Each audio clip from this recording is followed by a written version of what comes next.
Rahina.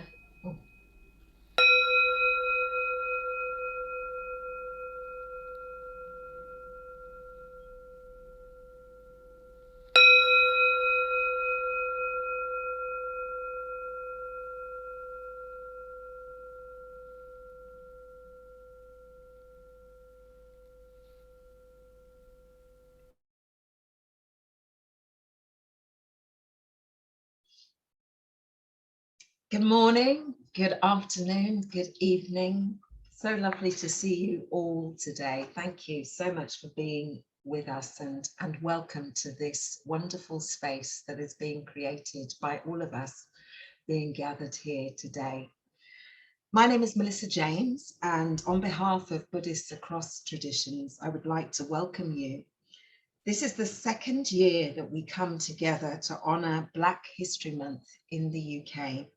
This year, under the theme, We Are, I Am, we host two events. This one, African and Buddhist Wisdom, Path to Healing, Justice and Liberation, explores the relationships and interconnections of African and Buddhist wisdom to learn from them how to grow and repair our communities to address racial and social justice.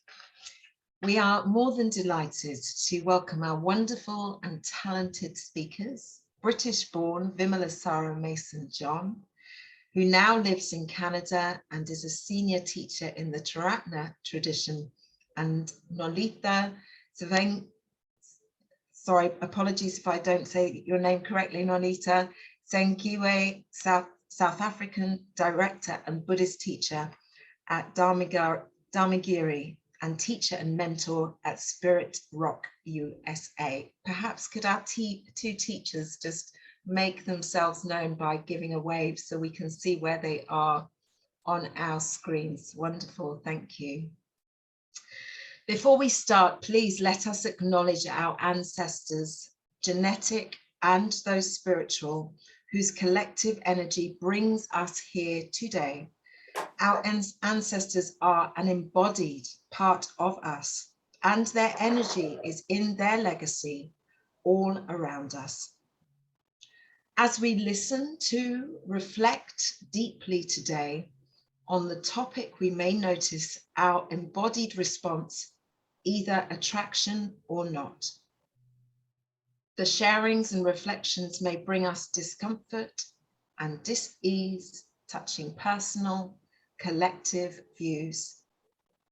Please care and hold what emerges in kindness for yourselves. What emerges is a gift, a call to look deeply towards healing ourselves or continue what our ancestors were unable to do. We recognize that the conversations that take place in this space are new territory for many. As we use these conversations to unlearn the conditioned behavior and biases, we acknowledge that mistakes will be made.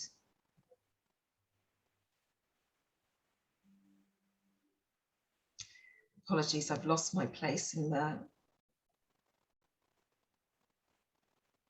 Please do what is required for you to take care of precious body and self, remembering that your breath is a refuge of safety, and our feelings and judgments are also an opportunity for personal growth and for insight. I and we all as humans have limitations as a result of our social, historical and cultural conditioning and local context. This may emerge in our speech and in our language, which we may have the potential to cause harm to others, even unintentionally. I and we are all open to receiving feedback so that each of us can improve. If you identify this, please do send us feedback directly. We will start today, this session, with a small honoring of our ancestors by Nolitha and Vimalasara will ground us in a short meditation. Elizabeth will facilitate the insights of each presenter using questions after which we hope to offer you an opportunity to share and to ask your own questions, and we will close with dedication of merit. So we have just some technical points to bring to your attention, which I believe, Rahina, will you be able to share these in the chat for us, please? You will have noticed already that this session is being recorded.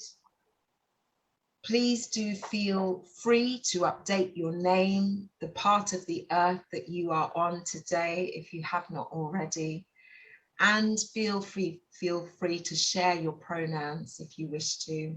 We have muted you on Zoom, but you do still have the opportunity to chat with the technical host, that is myself, and with Rahina, if you have any issues. To manage energy, please do not communicate to the panelists, even if they are co-hosts. They will also not respond. Finally, if there are any technical disruptions, we have a process in place to resolve this. Please use this as an opportunity and energy to breathe. And if you need any captioning to help you in the understanding of what's being shared, please do reach out to Rahina. I now hand over to Nolitha and Rahina. I do ask you please to invite the bell. Thank you.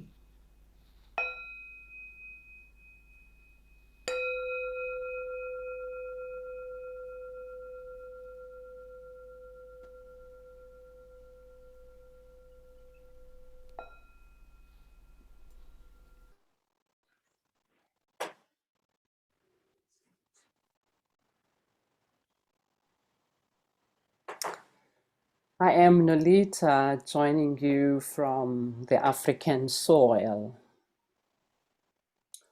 I wish to start off by acknowledging the First Nations of this region.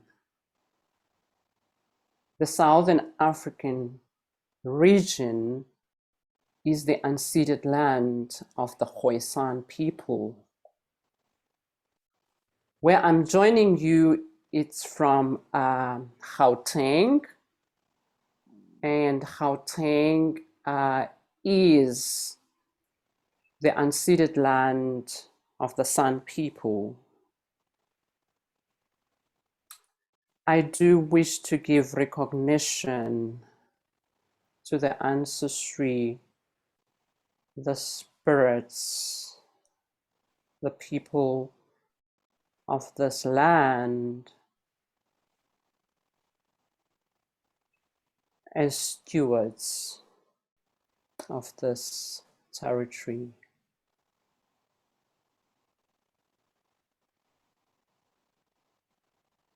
Through this acknowledgement, we bring voice to those whose voices have been historically erased. It's the voice that acknowledges the truth of the history of exploitation, subjugation, forced removals, different forms of oppression like slavery, racism,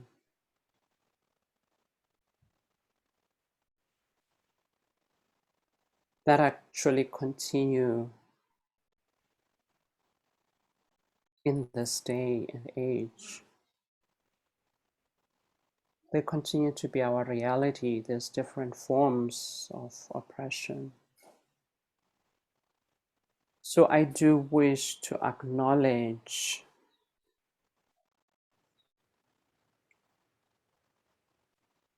my African people who are women, men, children who have fought for the land.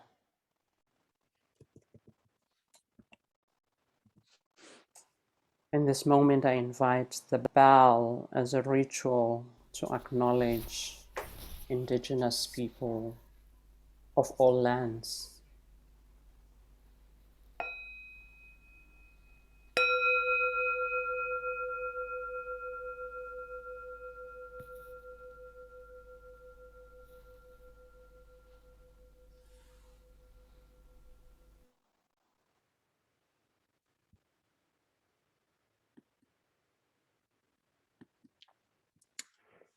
Thank you, Nolitha, for that blessing and to talk about unceded territory on the continent.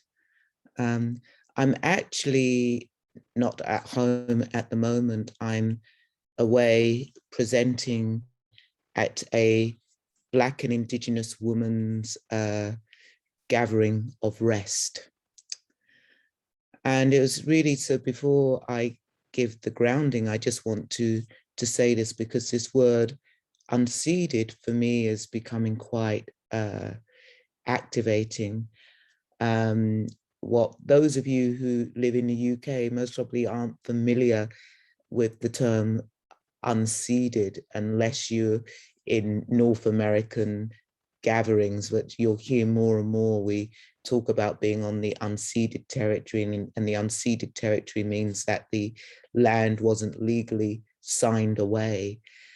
But this weekend, when I was listening to some of my Indigenous sisters speaking, it was just really clear, like, why aren't we just saying stolen land?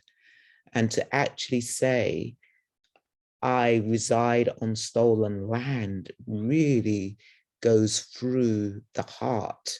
You know, unceded kind of whitewashes it, really. And actually what we're saying is that we are living on stolen land because there was no legal transaction.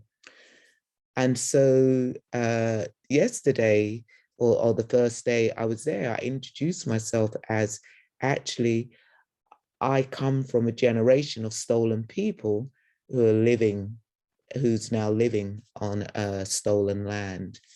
And one of the things that we can do, one of the things that I will do when I go back to the territory that I am, because I know where the chief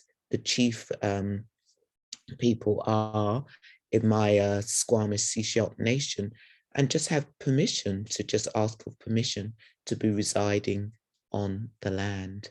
Yeah. So just want you to just think about that, actually. And I think Nolitha, lovely talking about Indigenous peoples for all Indigenous people, because all of us were Indigenous to somewhere. Yeah. And I define myself as a stateless Indigenous person because I'm of enslaved stock and I have no idea where I'm Indigenous to. So we're going to do a grounding, and it's just, I just want to say, it's just very beautiful being here, and very beautiful being in the container that's being held and provided by the Black Brit community. Yeah, it's just wonderful to just be in this context. Yeah, absolutely wonderful. And because this is about really highlighting African descent people, African descent teachers, I'm going to offer you a short practice called Rust. Now, I know all of you are familiar with rain and, you know, Tara Brach's rain, which is a well, maybe you're not familiar with it, but those of you who are familiar with Tara Brach's RAIN, which is an acronym to practice, and that goes out into the world. And so I just want you to take this practice, Rust, into the world, which is from an African descent teacher, Vimalasara, myself, a practice called Rust. And I'll just say a little bit about the practice. I see it as moving the rust from our mind. You know, our minds can get really quite rusty. And when they get rusty, we are reactive. Yeah, we're reactive. We're caught in a particular state. We're caught in the story, in the illusions, in the fabrications. And we know that we can actually polish the rust. We can get rid of the rust so that things can get working again, and we can remove the rust so that our heart minds can begin working again and come from a place of equanimity, a place from friendliness, a place from compassion, yeah, a place from sympathetic joy. So this practice is called Rust. So I just want you to settle. So just allow everything that you've heard to just drop if possible. Yeah. And yeah, I'm just taking a moment to pause and allow yourself to settle onto your meditation spot, and know that this meditation spot is earth. Whatever we are sitting or lying or standing on, it comes from earth. You just have the sense of earth supporting you. In fact, having a sense of all the elements supporting you as we settle onto the spot of earth. We are surrounded by the wind element. Yes, and the wind element is within and around us, the air, the breath. And we are surrounded by the water element in the atmosphere, moisture, and water within us. Yes, the saliva, the blood, the mucus. And we are surrounded by the heat element, warmth. Clothing gives us warmth, and heat is within us too. Yes. And we couldn't live without these four elements. Earth is within us too. Bones. Yes. And of course, we are supported by the space element. These five elements supporting us to practice, to be here together. Space. We are space. So I offer you this practice of rust. Whenever we sit to meditate, we're going to get distracted. It's just what the mind does. Yeah, the mind loves to wander. It gets distracted. And so here's a practice to work with when we get distracted or activated or triggered. Rust.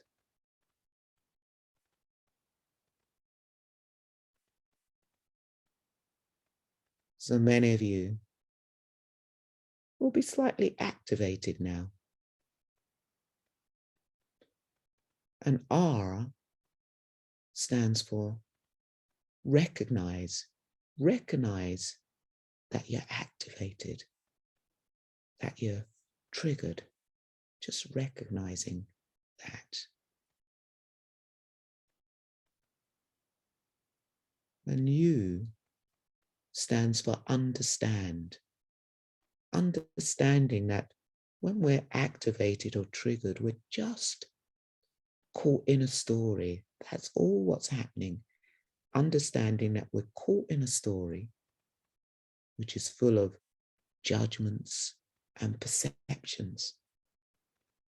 And often we're caught in an old story. So just understanding that we are caught in a repetitive story, an old story that keeps on playing over and over again.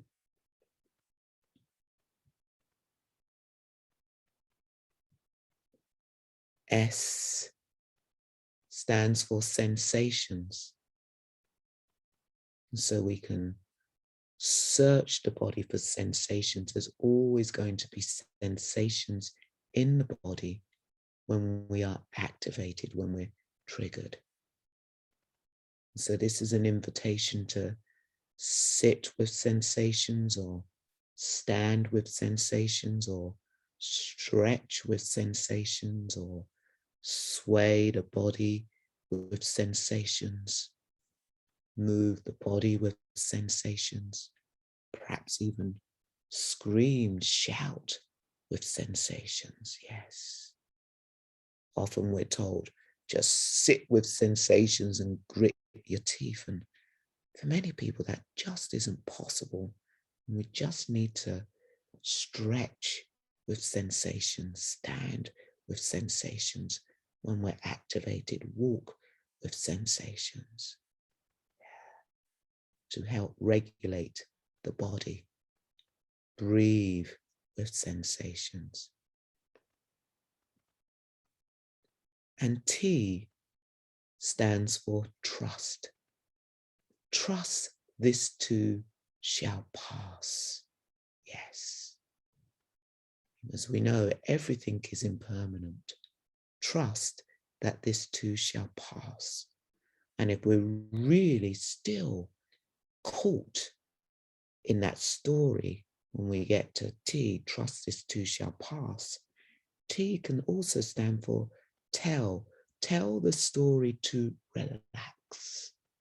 Tell the story to step aside so that you can have a taste of freedom.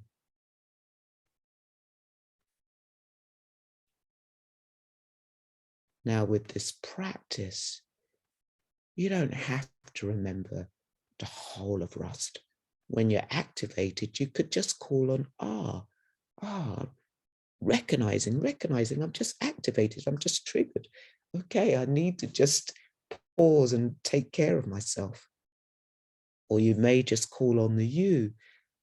Yeah, just understanding, I'm just caught in a story. Sometimes when we can understand that, we can just laugh. Just, oh, here we go again, the same story. So that you can begin to step out of the story, see through the illusion of the story. Or you may just call on S, sensations. Let me just connect to the body, connect to the body. Yeah, and just breathe with the sensations, stand with the sensations, just connect to sensations in the body. You may just want to call on T. Trust that this too shall pass. If you could just trust it's not gonna always be here. Just trust, or just tell the story to relax, to step aside so you can have a moment of peace. So now I'm just going to give you a couple of minutes without me not saying anything so that you can call on this practice of rust.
And so just bringing this practice to a close, my teacher, Sangharakshita, the late Sangharakshita says, there's only one taste of the ocean, and that taste is salt. And there's only one taste of all the Buddhist teachings, and that taste is emancipation, freedom. May this practice of rust give you a taste of freedom, emancipation. Thank you.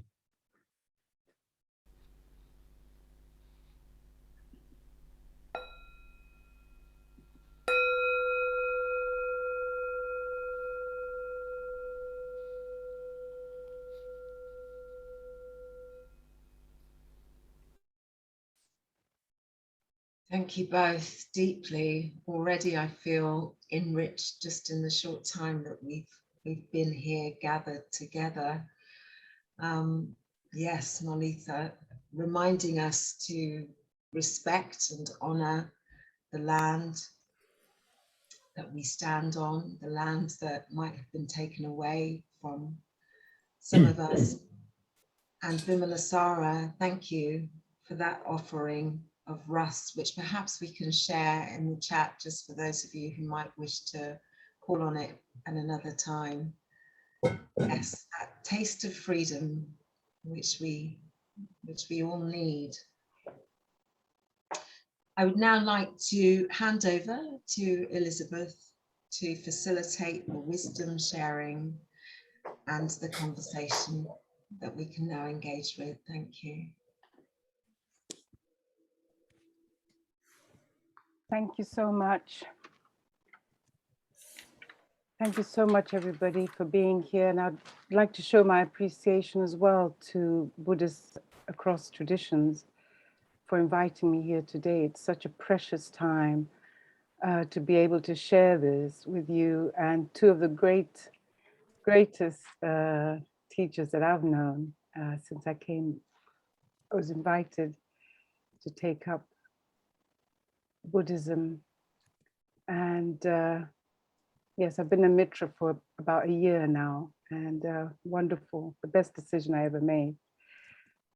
So what can I say? I'm delighted, absolutely delighted to be here and to welcome our two wonderful, wonderful giants of teachers who are here with us today, Nolitha and Vimalasara. I'm sure they don't need any introduction to you, but for those of you who may not be familiar with their work, I'd like to take this opportunity, and starting with Vimalasara, to give you an insight, as it were, into her amazing background. Vimalasara is an award-winning poet, a public speaker and author, editor of 10 books. And their debut novel, Borrowed Body, won the 2006 Mind Book of the Year award. They co-authored the award-winning 8-Step Recovery, to Overcome Addiction, and authored Detox Your Heart, Meditations for Emotional Trauma. And their most recent book, published in 2020, I Am Still Your Negro, an homage to James Baldwin, has won critical acclaim. They are a senior teacher in the Triratna Buddhist community, principally in Canada, but thanks to the magic of Zoom, globally now, I think, Vimalasara, one of the leading voices of African descent in the field of mindfulness for addiction. In 2021, their new book, an edited anthology, African Wisdom, New Voices Talk, Black Liberation, Buddhism and Beyond. It honors, embraces, and builds on the legacy of African wisdom of their ancestors. Thank you, Vimalasara. And speaking of ancestors, It's my great pleasure to rejoice in Nolitha Tsengiwe from Southern Africa, and thank you for your tribute, people and the Khoisan people of Southern Africa who endured such terrible forced removals. Thank you for that. Nolitha is a Dharma teacher and director. I believe Melissa has already mentioned this, and founded the Kitisaro and Thanissaro Weinberg. And she's practiced since 1997 under Kitisaro and Thanissaro, who are of Ajahn Khan's lineage. In her first retreat with these beloved teachers, she discovered silence as a refuge and has never looked back. Nolitha completed the Community Dharma Leadership Program at Spirit Rock and is a teacher with IMS and a mentor at Spirit Rock. Nolitha is a psychologist in private practice and is trained in Karuna and somatic experiences. As an executive coach and facilitator development, she runs her own leadership development consulting company, Courage to Lead. She offers race work for reconciliation using insight dialogue principles. So without further ado, as Melissa has mentioned, we'll be continuing this part of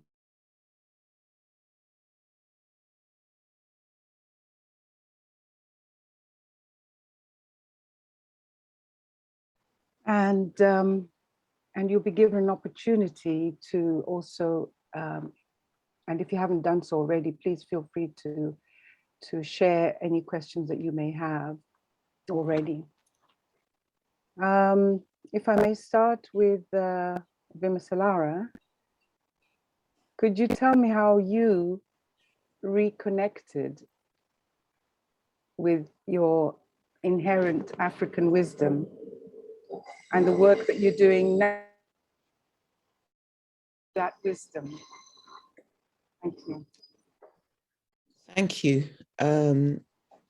I would like to do two things. That I will answer the question, and then I'll answer the question by a very short video that I have. It's a very interesting question. How did I reconnect? Because on one level, was I ever disconnected? In my award-winning novel, I talk about the spirit world. In fact, as a child, I was very much in touch with the spirit world. In fact, I always say, those of you who know part of my story, I grew up in Benin.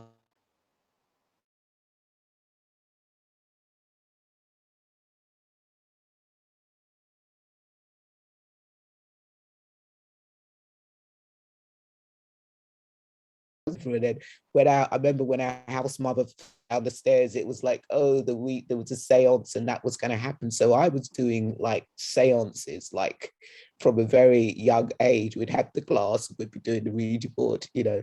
And then I had a very short space of living with my biological mother, and she was very much into Obia. And so, you know, in a way, I see the spirit world very much being in touch with my ancestors. You know, I've always been in touch with my Africanity, but it hasn't always been in a positive way. Yeah, that's what it hasn't always been in a positive way. And I, in fact, as a I can remember once listening to the radio as a kid and hearing this story of a child who had tried to bleach themselves. And I can remember being literally horrified. I was about 7, horrified.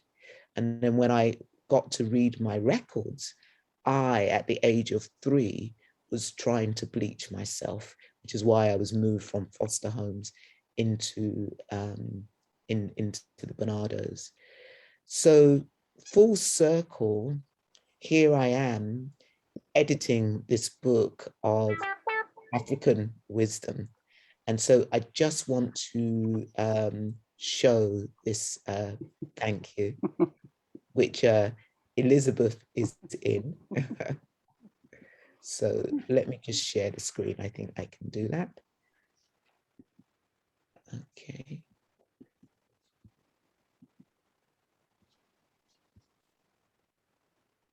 Oh, hold on. I just need to click share sound.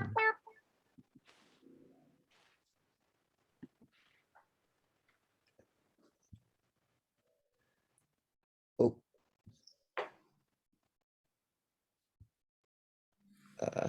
Not sure. Hold on. Sorry. Share screen.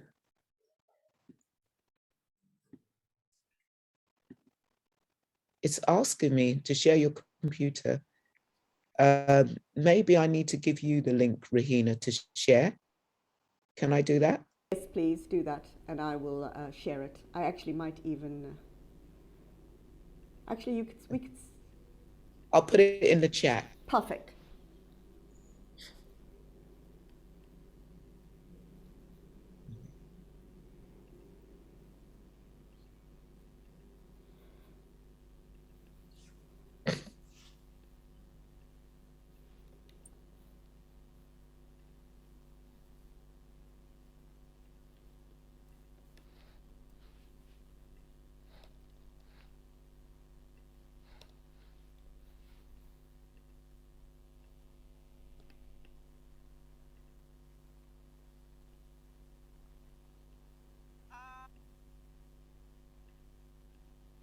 I'm doing that now, so you should see that.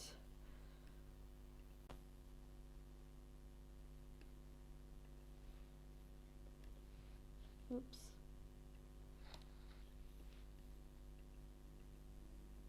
I am Africa, a galaxy of 54 countries, 9 territories.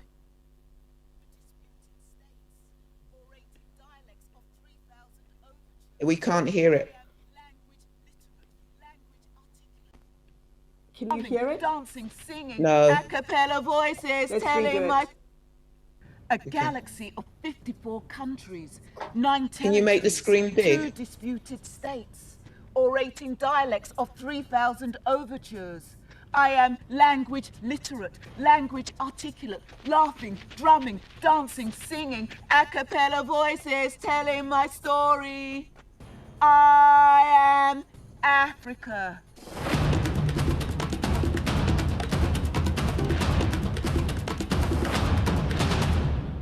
My name is Valerie Mason-John, aka Vimalasara, and I am the editor of African Wisdom, New Voices Talk, Black Liberation, Buddhism and Beyond.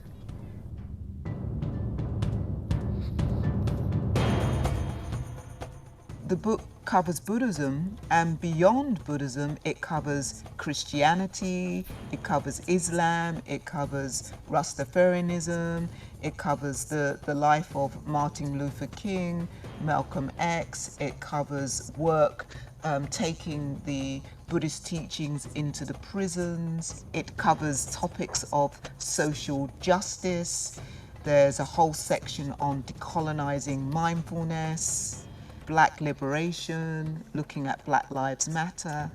I chose to focus on the scattering of Africa in the US, Canada and England because I'm firstly connected to all those 3 countries. I was raised in England, I lived in the US and I now live in Canada.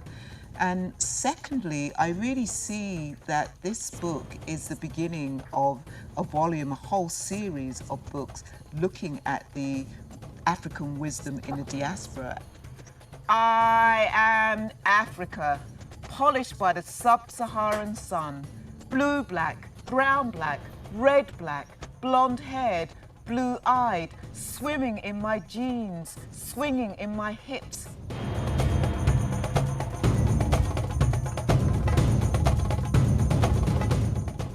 And for me, it was really important not necessarily to reach out to established writers or established authors, but to reach out to people who perhaps were established in the certain topics that I wanted to cover. All the contributors are of African descent. And the reason why this book, African Wisdom, is because in the diaspora, we're often bombarded with many wisdom teachings, but they are often appropriated, actually, and many of these wisdom teachings that we know of actually do come from African traditions. There is so much wisdom in Africa, and wisdom that isn't privy to the foreigner, isn't privy to the white Western world. Ashe. Ashe. In Africa, Africans do not have to think, where do they come from? They know where they come from. It's only when they step into the diaspora that they become something different. They become a color.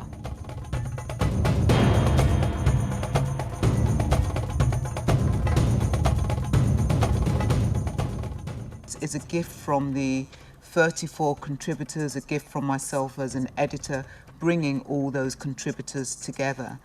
And what I want you to know is that the royalties from this book will be donated to an organization that focuses on the uplift of African descent people. Go out there. This book is available from all good bookstores and, of course, online. I am Africa, the mother of all peoples, the mother of all nations, birthing the first humanoid, civilizing the first society, robbed of my riches, compensated with poverty, infant mortality, war, famine. I am Africa. What is there left to take? Africa? Africa? You can never take Africa. Africa is the spirit always roaming in my continent. I am Africa, Africa, Africa, Africa.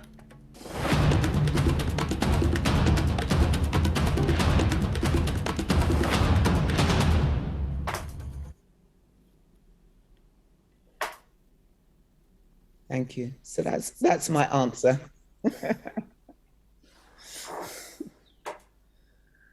Thank you very much. I don't think I need to ask any more. That was so comprehensive and really rhythmic. That drumming almost made me start dancing. But thank you so much for that. So Nolitha, I would like to pose the same question in a sense, but from the opposite perspective. As somebody who is steeped in the lived experience of African wisdom, how did you come to Buddhism and how did you connect there? Thank you.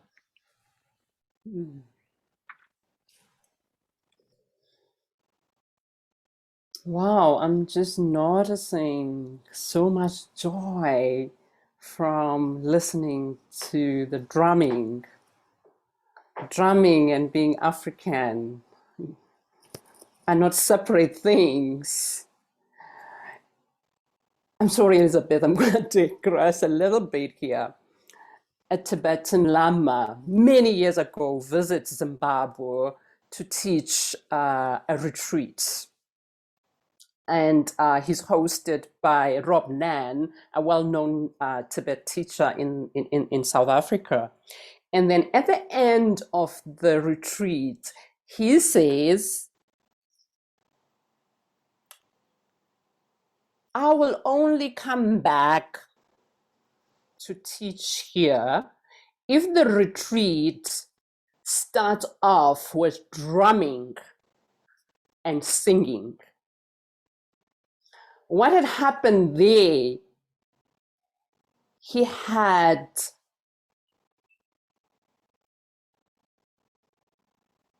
noticed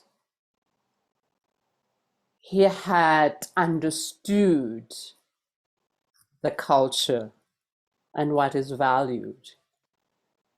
And this is a Buddhist. So what attracted me to Buddhism? Suffering, right? Isn't that what all of us brings us to Buddhism?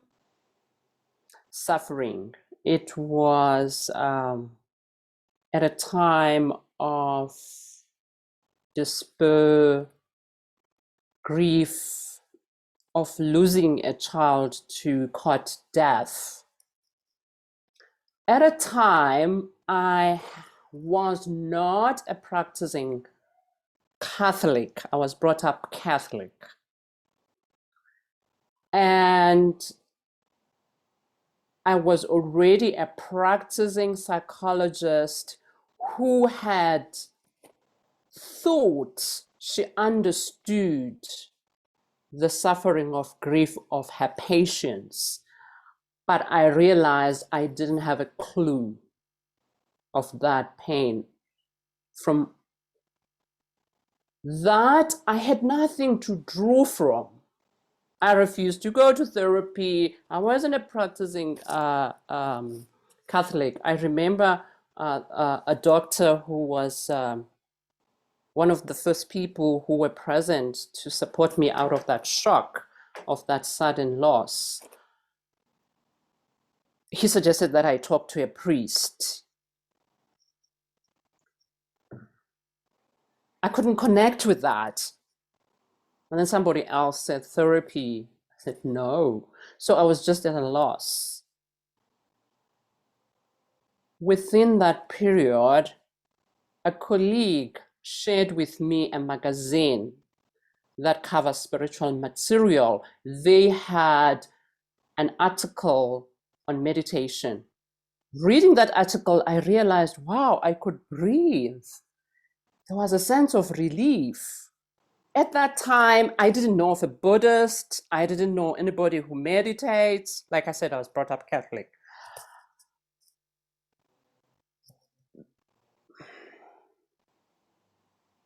I think what happened there for me was recognizing that momentary experience of relief. I could breathe. After I couldn't breathe for a long time, for a few months, which is when I read that meditation article from that loss. So within that year, I'd done my research, and then I met with Kitisaro and Tanisura, who were teaching in a local Buddhist center called BRC. So in that, I want to talk about that experience of being in that retreat. I think 3 things I want to speak to. There was a discovery of silence as a refuge, as a home.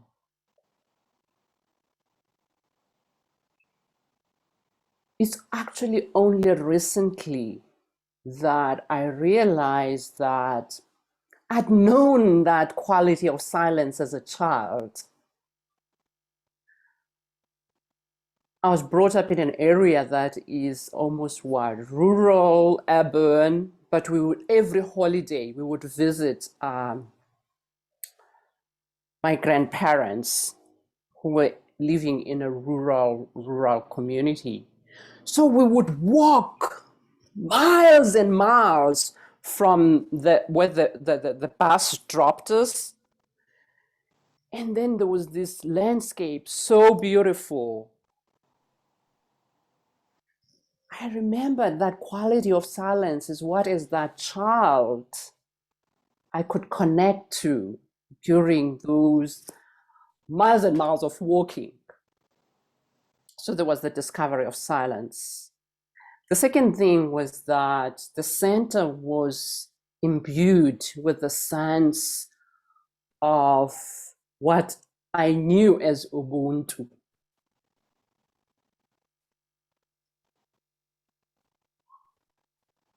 there was this pervading sense of warmth, welcoming, friendliness.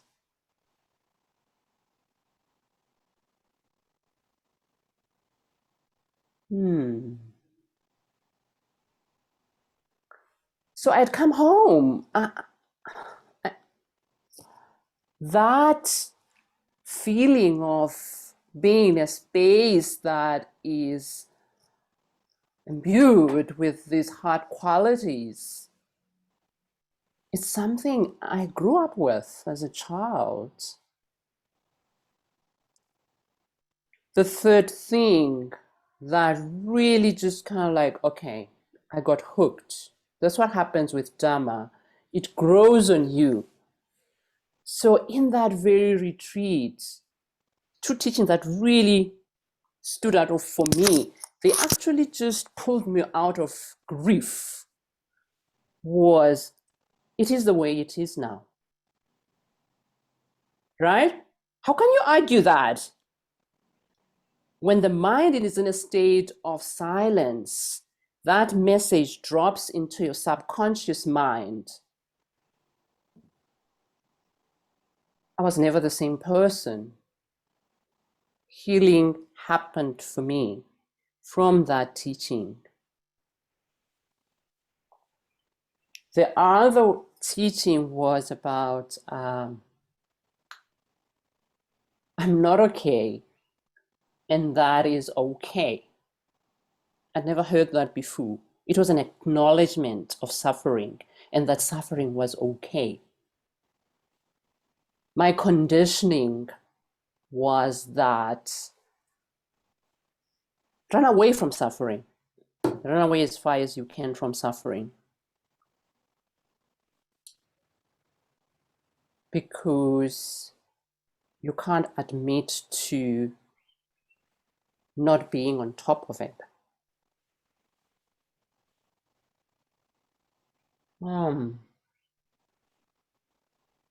Shame in suffering. That's what I knew. So I have to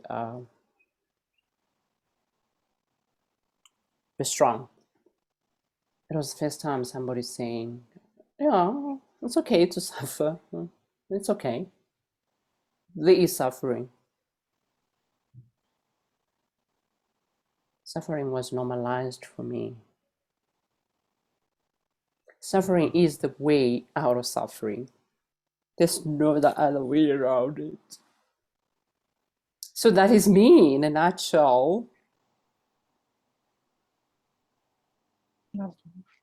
I'd like to respond to that if that's okay, Please Elizabeth. do.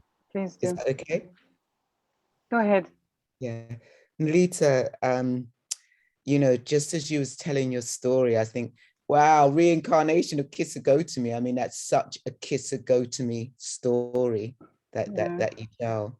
Yeah, that the loss of a child and the intense distress, and you know, nothing helped you. And then you see this article in this magazine, and just as the same with Kisagotami, the distress of the loss of the child. And she wasn't Buddhist either, but somewhere nobody could help. But there was one person who said, you know what, there's a teacher in the next village, maybe he can help you. And that was the Buddha. So just a very strong story. Thank you. And it's interesting because you say, isn't everybody pulled to the Dharma through suffering? And what pulled me to the Dharma was meditation, because it gave me joy. It was meditation initially was my new drug. It didn't cost anything. It didn't take up any space in my luggage, and it wasn't illegal. And for the first time in my life, I was experiencing pure bliss. You know, if we look at the tantric tradition of Buddhism, and you know, it will say there are several ways that you can reach bliss. You know, one of them is through, you know, orgasm or whatever, but another way where they're really clear is through meditation. And that's what drew me to the Dharma. And then I got caught, as you said, it grows on you, and that thing, and where I resonate with you again was this, the teaching of the Four Noble Truths, because, you know, I thought there was something wrong with me because I was suffering. I thought the only way out was to take my life. And when I heard that this first truth, that there was there was suffering, it just normalized. It was like, oh, I'm normal. Do you know what I mean? It's like everybody suffers, and you know, you're in this world thinking that you're the only one who suffers, you know. And then I could really see how that second truth, like there's a path that leads to more suffering. And what was so fascinating about that teaching for me, it took me a long while to understand why. Why didn't they say that the end of suffering was the fourth truth, not the third truth? I couldn't get it. Like, you know, it was, I don't know, it just really messed with my head. And then I realized, I thought, actually, if the third truth had been there's a way out, the Noble Eightfold Path, I wouldn't have believed it. I would have given up. It's too much. But that third truth, that there's an end of suffering, and I really believe that. I really do believe that there is an end of suffering. You know, again, this taste of freedom. So Beautiful. Thank you yeah. so much. And you've brought to mind, if I may just drop in my own little reflection, is the teaching of the mustard seed. Go around the villages, go around all the houses and bring me a mustard seed from any home where there has been no suffering or no death. And it was impossible to fulfill that, because she had been told that if you bring that mustard seed, your child will live again, or your child would be healed. And she ran off thinking that she would find such a house where nobody has ever suffered. But the truth became known, and that was the lesson. So thank you. Thank you for that. I have a question for Nolitha, though. I have this question. I have just been introduced to Nguma, okay? And I'm wondering if you know Nguma, who founded the Shanpa Kagyu tradition. And she's African, the Dakini. She is the African Dakini. They call her the Black Dakini, and she's called Nguma. So he, you know, I've just been introduced to her, and she introduced this whole Shagya, the founder of the Shagya, Shanpa Kagyu lineage, which is a tantric Tibetan Buddhist tradition. Have you heard of her?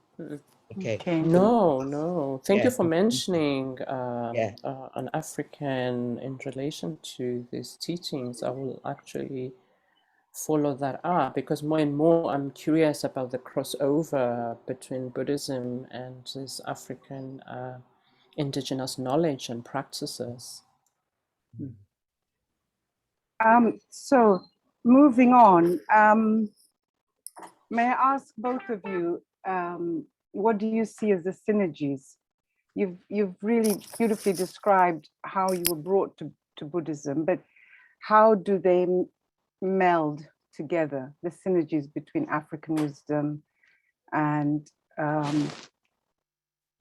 Buddhism, particularly in tackling injustice?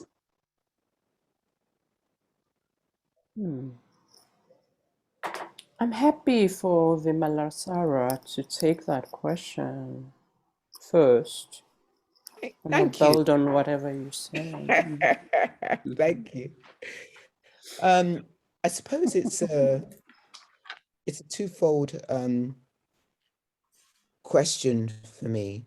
I come back to my teacher, the late Sangharakshita, and often, you know, he'll ask that question of where does Buddhism come from? And of course, we know that the most recent Buddha that we know comes from India, and we'll often say India, etc., India. And I just want to locate that and acknowledge that, you know, we know that Buddhism, you know, began in India, and then it kind of went out to Burma and Tibet, etc. And what I love about this question and the answer, he says, actually, if you think of where did the teachings come from? Yeah. and there's that indigenous teaching. There's this indigenous teaching about the four-leggeds have this real secret, and they don't want the two-leggeds to know where this secret is. And all the different animals have an idea, you know, the bear says I'll take it to the earth, and the bear says, and the people say, no, the two-leggeds are going to find that. And then the fishes say, we'll take it to the bottom of the ocean, and it's like, no, the two-leggeds are going to find that. And the birds say, we'll take it to the moon, and no, they say, no, the two-leggeds one day are going to go to the moon, and yet to the moon. And then this tortoise comes along, and tortoise whispers and says, the creator, I know where to put it. We'll put it inside us. Yeah, we'll put it inside us, the secret teachings. And so if you think about where did the teachings come from, they came from inside. You know, the prince was sitting and the teachings came from inside of us. So to me, that synergy is that we all have the Buddha seed. Yeah, that it's we're not separate from that. We all have the Buddha seed. And again, one thing that I want to remind us of, and thank you, Nolitha, as you were saying, and I think this kind of bridges the social justice, because often you hear many white teachers when they're teaching talking about, okay, the prince, and I would say the prince because he wasn't a Buddha at that point. When the prince vowed not to remove from the spot, he didn't vow not to remove from the spot until he found enlightenment. That he didn't vow that. He was smart. But yet we have so many people out there looking for enlightenment, looking for the bliss. The prince vowed never to remove from this spot until he found an end of suffering. Okay. And to find an end of suffering, we have to face the suffering. Okay. And so for me, this is where we bridge this, if we call it social justice, because as African people, as Black people, we have to face our suffering. It's not about going for the enlightenment, for the bliss. We've had so much suffering, intergenerational suffering. And I have to remind us that actually, although we've had so much intergenerational suffering, our intergenerational wisdom predates that. And so we must bring that in. And also social, was it called social justice in the Buddha's time? The Buddha was political. He advised kings, okay? The Buddha clearly stated, you know, the prince was born in the caste system. The prince was born at a time where actually the local Indian people, wherever they were, the ones who were in the lowest caste, the untouchables, they and the workers, they could not even listen to sacred teachings. If they were caught listening to the sacred teachings, they would have molten lead poured into their ears. And yet the Buddha was very clear in saying, it's not your birth that counts, it's your worth. The Buddha was political, even in the sense of, you know, there were times when, how were women going to come into the Sangha? And initially, the Buddha wasn't going to allow women to come into the Sangha, but he listened. And that was political, bringing women into the Sangha. So for me, social justice has always been part of freedom. It's always been, it has to be part, you know, there's only one taste of the Buddhist teachings, freedom and emancipation. And we're talking about the freedom and emancipation of all people, no matter what your gender is, no matter what your sexuality is, no matter what your race is, no matter what your ability is. Okay. Thank you. Thank you for the teachings of Dr. Ambeka. And I loved what you said just now, Vimalasara, about us having the Dharma seed and it preceding Buddhism, as it were, that it comes from within us. And it reminds me of Ubuntu, Nolitha, and the extent to which that ancient ancestral wisdom of interconnectedness amongst all beings could play an important part in tackling injustice, as we've seen in your native South Africa. Absolutely, absolutely, Elizabeth. So as you're speaking about Ubuntu and how it can be used to support justice, what comes to mind, it's Nelson Mandela's expression where he says, I fought against white domination and I will fight against black domination. Just that statement tells you that he understood about interconnection, about interbeing. I am because we are, as one family of humanity. Where I see Ubuntu, this principle of altruism, of mutuality, of care and concern for the whole, for the well-being of the whole. This does not exclude Mother Earth, nature, well-being of all. I truly believe is the very principle that stopped us as South Africans from going into a revolution. Change happened without blood shed. A whole lot of people acknowledges Mandela for that. But it can never be just about Mandela. Mandela was living into this principle of Ubuntu. Mandela dies, is in the process of dying. White South Africans get scared because they were always in the mind attributed that bloodless revolution to him. No, that is wrong thinking. They're here, no threats. They retained all the assets that were gained through the laws of apartheid. They own 80% of the South African economy. So you'd ask yourself, where else does that happen? Why are you not in a revolutionary war? It is this principle that has recognition of the other as me.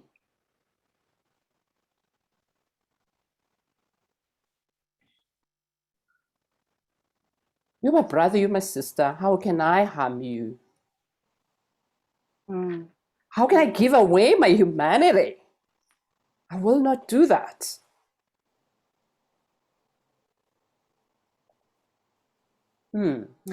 If we have time or later on, I want to talk about the race work I'm doing, which is grounded in Buddhist principles. But for now, let me just pause. It feels like I could just pause for now, Elizabeth. Sure. Beautiful.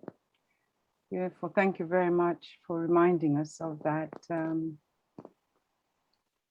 there couldn't be a stronger reminder for climate change, the pandemic. What hurts me will also hurt you. So that interconnectedness is really very obvious in terms of nature. When we harm nature, then all humanity will suffer. It is not just individual people or races or even the geography of where you happen to be. So thank you very much. Now I'm going to check how we're doing with questions in the chat room. So yes, we do have a few questions that have come up before the session, and so I'm going to just read it out. And the question is, how can white folk learn from African wisdom without appropriating? How can it be done in a respectful way? Rahina, bowing out.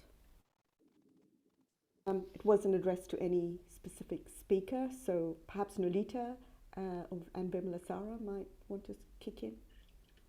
Yeah, I invite you to speak first, Nolitha.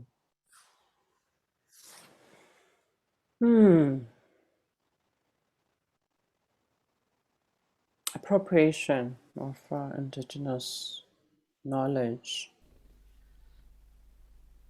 I think where we can disrupt that process is continuity in acknowledgement, acknowledging the source of these practices.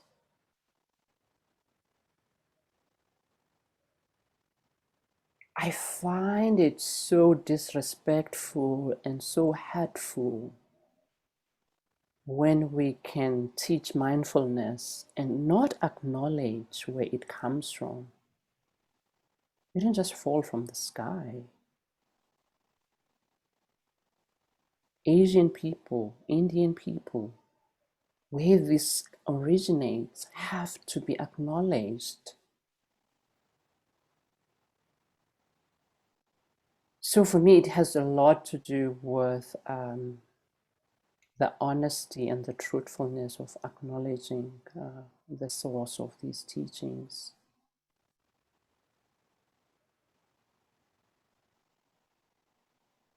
Thank you. That's an interest. It's sorry, you was going to say something, Elizabeth. Well, that for me points straight to integrity and Buddhist ethics, in fact, that we can gain wisdom through the truthfulness and the 10 precepts, which is acknowledging the truth, acknowledging the authenticity of reality. And yeah, I'll hand over to you, Vimalasara. Yeah, it's interesting because I think we have to remember that meditation predates Buddhism. I mean, if you go into the Vedic traditions, yeah, and we also have to remember that the Buddha rediscovered the way. And so if the Buddha rediscovered the way, there was a way before, yeah. And it's really interesting as you speak, because I always say that the oldest therapeutic program, I mean, you're a psychologist, is it, Nolitha? Psychologist? And I would say that the oldest therapeutic program that we know of today is Buddhism. You know, if you go into the Abhidharma and looking at the whole explanation of mind states and mental states, it's just all there. The oldest recovery program that we know is, to me, is Buddhism. And yet, you know, even the cognitive behavior therapy don't actually acknowledge that. So that's one thing that I want to say. And then in answer to the question, I would say that actually, I think white people need to really begin to learn about their indigenous wisdom, yeah, because there is wisdom. Every culture has wisdom. And I think that if you really begin to explore your indigenous teachings, your wisdom, then you will see a resonance with our wisdom.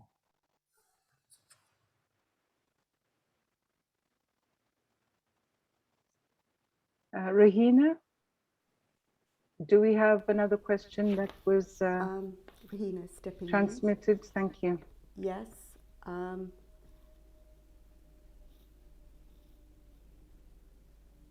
I think this is a continuation, and this is someone who wished to be anonymous. The next question was really for both of you, from your experience of embodied African wisdom.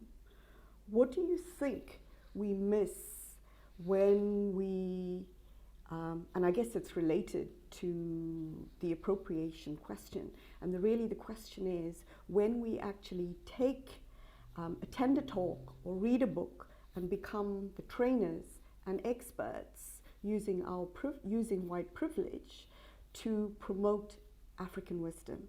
And I think the question really is, look at the example of Ubuntu, where a technology company uses the term Ubuntu to describe its technology or system of technology. So how is it that people, I guess, cannot become experts on a culture they know little about just by reading a book or attending a course? Hope that made sense. Yeah, I love that question. It activates a few things. I mean, it's really interesting out there in the world. You see the image of the Buddha advertising all this stuff. You never see Jesus Christ, the image of Jesus Christ, advertising all this stuff. And it's really true how Ubuntu has become the Black mindfulness. And, you know, it's like I'm seeing it everywhere, and white people quoting Ubuntu. What I would say is like, you know what, if you want to be teaching African wisdom, then make sure you bring on an African person to work with you, right? You know, so we're not saying don't teach this, but you want to teach this, then invite an African descent teacher to come on board with you and work together, because there are many people who will do it.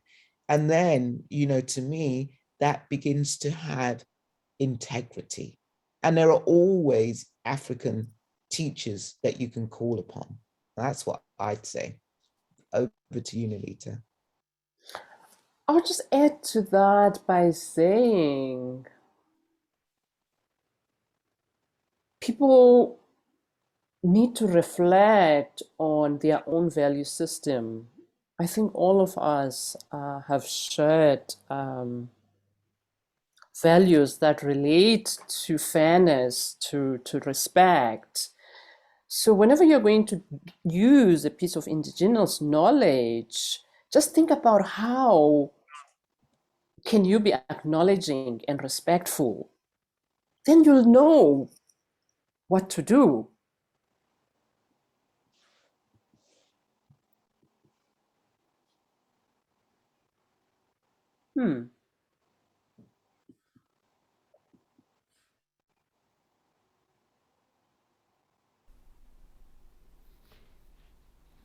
Yes, that inherent respect and acknowledgement, requires some humility. It requires being able to step back so that others can step forward, allowing that space for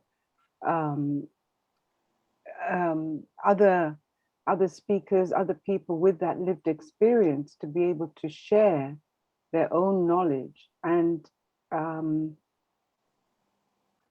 perhaps that, you know, we're looking at it from different perspectives. I think from what I've seen so far when it comes to Ubuntu mindfulness is that our white colleagues might be more interested in the packaging of the material in a way that it can be reproduced and then commercialized, if you like, without putting too fine a point on it. And perhaps not sharing the wisdom for what it is and for what benefits it can bring to the general community at large. So I think you have that commercial aspect always, which is, you know, how many 8-week courses can I get out of this? And so on. Whereas I think we are more relational in our approach. And perhaps we don't recognize the beauty of what we have often enough. We don't recognize the value of what we have. So this allows a space for another group to come along and commercialize it. Just a thought, not to be provocative necessarily. Yeah, and Elizabeth, yes, as I listen to you, I think I wouldn't even consider thinking about teaching Ubuntu after reading a book on Ubuntu. I would want to go to people in Africa who have been immersed in it to teach it. I just wouldn't even think, that I'm going to teach Ubuntu. Well, that's white privilege in action, isn't it? That one might automatically think that they have a right to be the leaders. They have that God-given authority, if you like, to lead the way. But I take your point. And Rahina is coming. Yes, I was in just about to say we have a very interesting question too, and I'm conscious we are running out of time, so we'll take this one. It is really this question: can we consider African wisdom as a collective, given the diversity of the African continent, which is much larger than the USA and the United Kingdom combined? And that's question. And then for Vimalasara specifically, what inspired you to, and what have you learned in editing your book about Black and African wisdom across the diaspora? So, insights from there. So the first question around, can we consider African wisdom as a collective, given the diversity of Africa? And the second is an insights in editing her book from, or your book, Vimalasara, their book, Vimalasara. Thank you.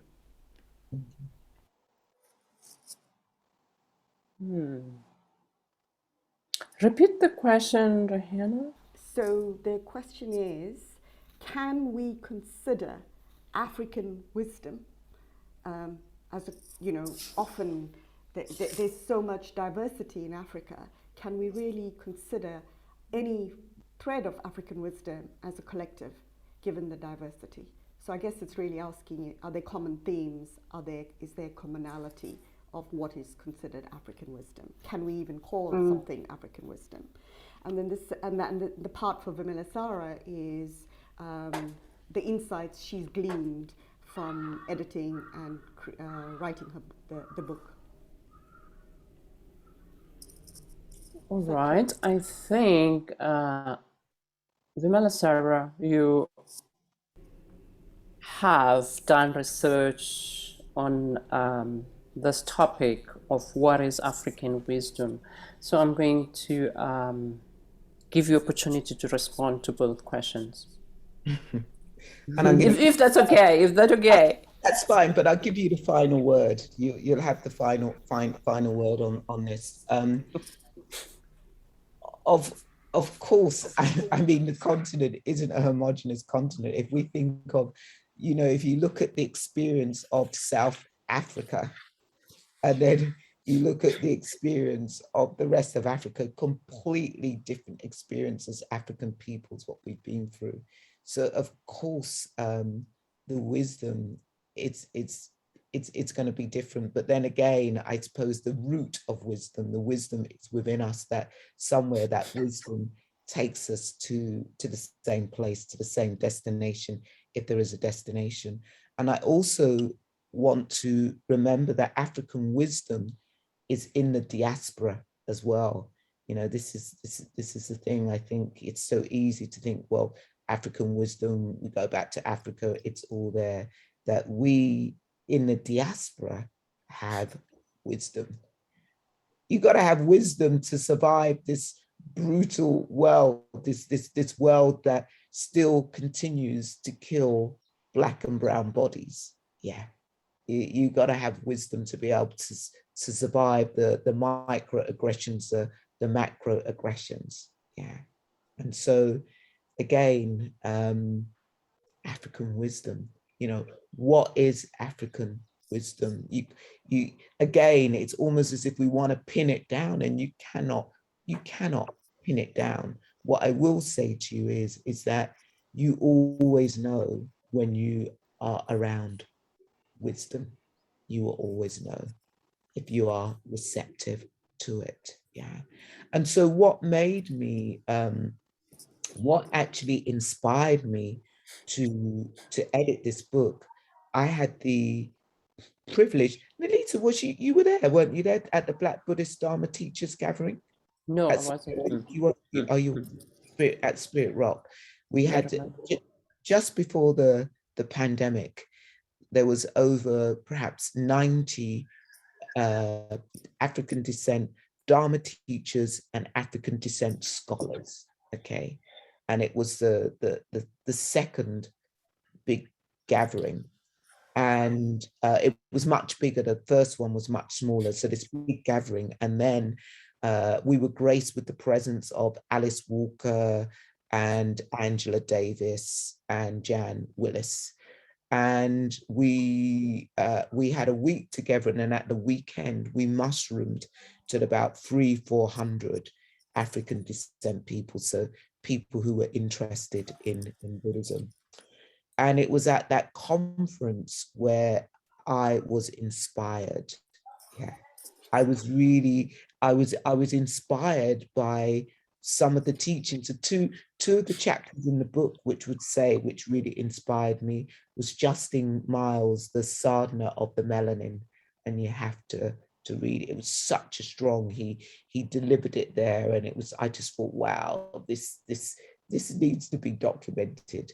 And then there was Seho Morris, who had developed a 12-step program on unconscious bias, and I just thought, wow, this really needs to be documented. And so for me, I was just really inspired by the wisdom that was in the room. And it was such from that conference, there have been so many connections that have come out of that. And this is one of the things that came out of that gathering. So that's what inspired me. Just being around African descent Dharma teachers and scholars, that's what inspired me. Fantastic, fantastic. Now we're coming to the end of this session. I'm afraid we can't cover all the questions that you've been generous enough to share with us. So kindly excuse us for perhaps cutting it a little bit short. We've had such rich sharing from both Nolitha and Vimalasara, and I'm sure we're going away with a lot of food for thought, and I hope that Buddhists across traditions can organize another session for us as soon as possible. Thank you very much. As Rumi says, the answer to the question is within the question. And I trust that the answers you're all seeking will indeed manifest today. If not today, tomorrow. I'll invite Rahina, please, to invite the bell, and Melissa to close the event with a few announcements and dedication of merit. Thank you.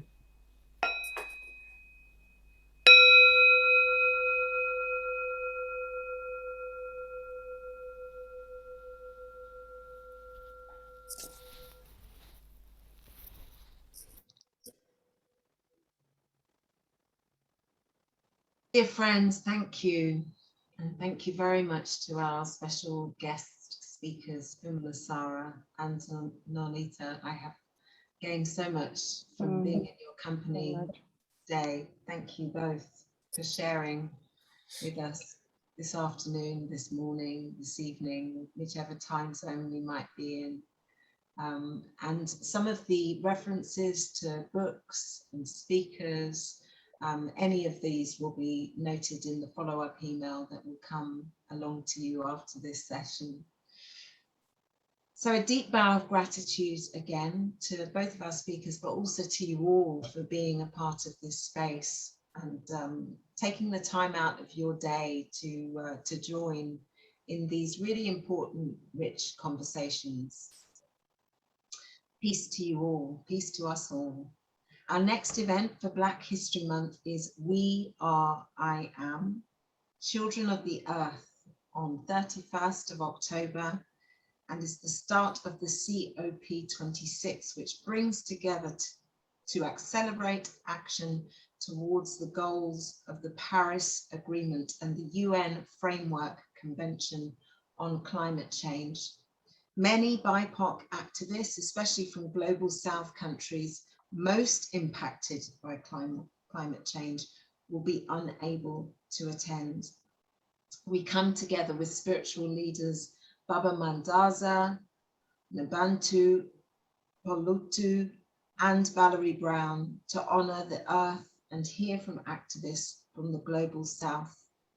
We invite BIPOC activists to use the open space to share their contributions and engaged action in stewardship of the earth.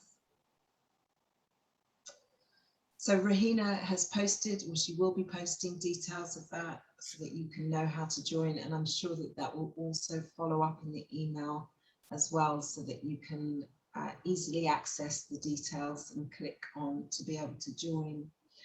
May I finally just take a moment to ask for dana contributions. Any offerings of donations are truly appreciated, gratefully received, and your generous donations would be welcomed.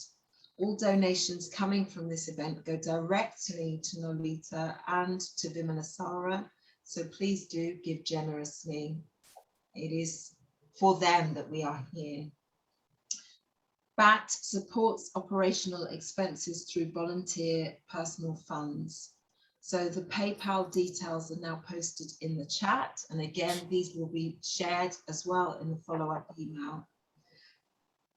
If you do not use PayPal, please contact buddhistacrosstraditions@gmail.com. Again, this will be shared in the chat, and alternative arrangements will be given to you so that you can make a donation another way. But that's buddhistacross@gmail.com, buddhistacross@gmail.com. We close with dedication of merit. May we all awaken to understanding the roots of suffering and inequities and act to transform this suffering into the action of love, compassion, and understanding.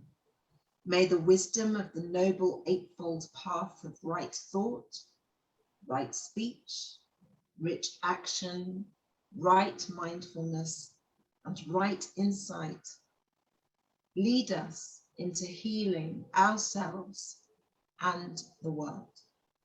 May the energy of openness, care, and commitment we have generated today extend across time and space, encompassing all beings in the past and 9 generations to come. May we all blossom an atom of courage to love without fear, our drop of peace.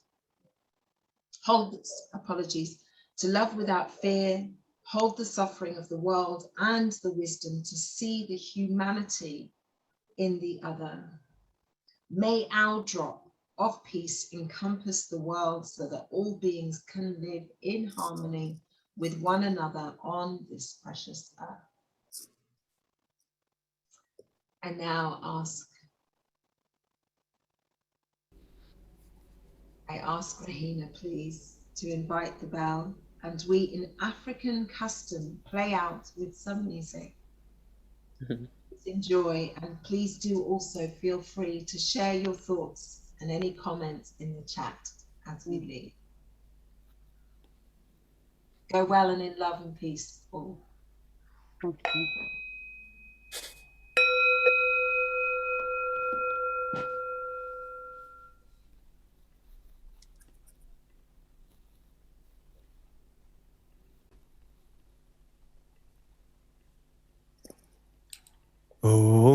Mani Padme Hum.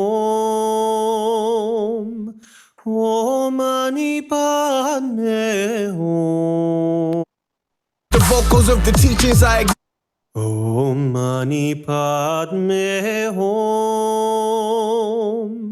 Om Mani Padme Hum.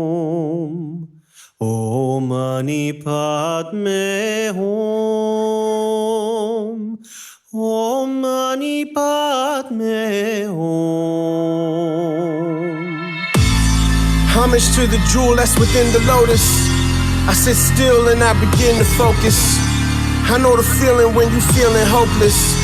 The only thing that's real is in this moment. Life is still a mystery, futuristic history. Couldn't see the present and I used to let it get to me. Healing transformation, needed amputation from the things I was afraid of for my inner activation. I was watching Aristotle, philosophies I borrow. Yesterday is not tomorrow, so today is what I follow. Gifted by the present, I'm lifted by the presence of my great-grandmother who predicted my ascendance. So why I feel so low though? Really I don't know though. Maybe it's the cocoa or the fear of living slow-mo. Or maybe it's the vocals of the teachings I ignored. So now I feel it in my spirit, manifested in my torso. I admit I'm blinded, women, gold and diamonds. All my insecurities expressed through my desires. Take it for the love of it, hate myself because of it. Still I sit in meditation waiting for the mothership. What if I discovered through my blood and through my struggles? Maybe wisdom is the belt and then compassion is the buckle. Recognize the emptiness combined with inner friendliness. If I ever forget it, I just pray that I remember this. Om Mani Padme Hum.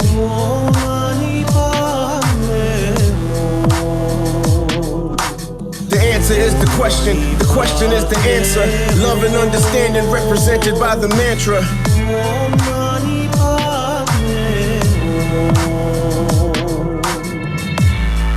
In this world of murder and fear and hate, hard to figure out what is real and fake. All my travels across the interstate took me deeper into that inner place. Beginner's mind is silence, ignorance is violence, anxiety is terrible, and mine is so unbearable that if I ever overcome it, it'll be a miracle. I know I'm here to witness who I am, but through the mirror's view. Every day is heaven, every day is hell. Every day I fall apart, every day I prevail. Rising and the falling like the night into the morning. I've been fighting all along to be a light inside the storm. But maybe I should let it go. Scan the body head to toe and hold myself with kindness when self-hatred is susceptible. Understand the moment is another passing episode. And if it gets too difficult, I just take a breath and go. Om Mani Padme Hum. Om Mani Padme Hum. Om Mani Padme Hum. Om Mani Padme Hum. Om Mani Padme Hum. Om Mani Padme Hum. Om Mani Padme Hum.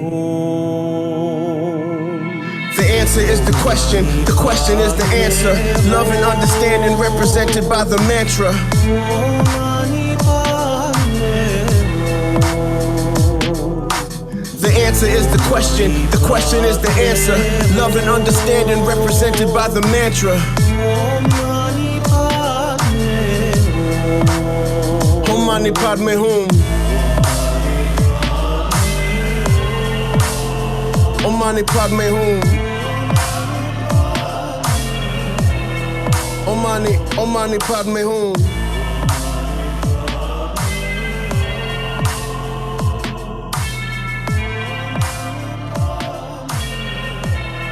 Homage to the jewel that's within the lotus.